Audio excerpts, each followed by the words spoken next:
Hello বন্ধুরা, আমার পেছনে যে রাস্তাটি তোমরা দেখতে পাচ্ছ সেটি হচ্ছে হবিবপুর ব্লকের যে তাজপুর রয়েছে তার বা সাইড দিয়ে যে রাস্তাটি যায় সেইটা দিয়ে যদি আমরা ভেতরে আসি তাহলে পাবো আমরা লইবাড়িয়া হাট। হ্যাঁ, আর সেখান থেকেও যদি আমরা আরো অনেকটা ভেতরে আসি তাহলে আমরা দেখতে পাবো এই সুন্দর একটি রাস্তা। আর এই সামনে যে গ্রামটি পড়বে সেটির নাম হচ্ছে, এখানে কি আছে, হ্যাঁ, শহীদপুর। আর এই দেখো এই জায়গাটা এত সুন্দর মনোরম পরিবেশ। এই দেখো এইদিকে বড় বড় ইউক্যালিপটাস গাছ রাস্তার দুধারে। আমি এই সাইডটা দিয়ে আসলাম, এত সুন্দর একটি জায়গা। মানে আজকে একা আসার কারণে আমি রেকর্ড করতে পারিনি, কিন্তু দেখো এইখানে থেমে আমি আজকে ভিডিওটা বানাচ্ছি। কারণ দেখো সামনের এই নাজারা, মানে যে প্রাকৃতিক সৌন্দর্য দৃশ্যটা আছে, এই দেখো এই পাশেই এত সুন্দর একটি পুকুর। মানে যদি তোমাদের কারো মন খারাপ হয়ে থাকে তাহলে এই টাইপের নিরিবিলি জায়গায় আসো এবং চুপচাপ বসে থাকো, 10 মিনিট হোক, 15 মিনিট, 1 ঘন্টা 2 ঘন্টা, সত্যি মন প্রাণ একদম ফ্রি হয়ে যাবে। আর এত সুন্দর একটি জায়গা দেখো।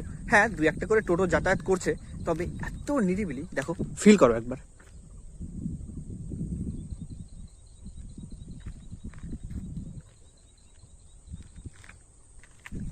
খুব সুন্দর আর আরামদায়ক জায়গা। আমি তো এখানে মাঝে মাঝে এরপর থেকে আসবো। তোমরা কি আসবে? নিচে কমেন্ট করে কিন্তু জানাতে একদমই ভুলো না।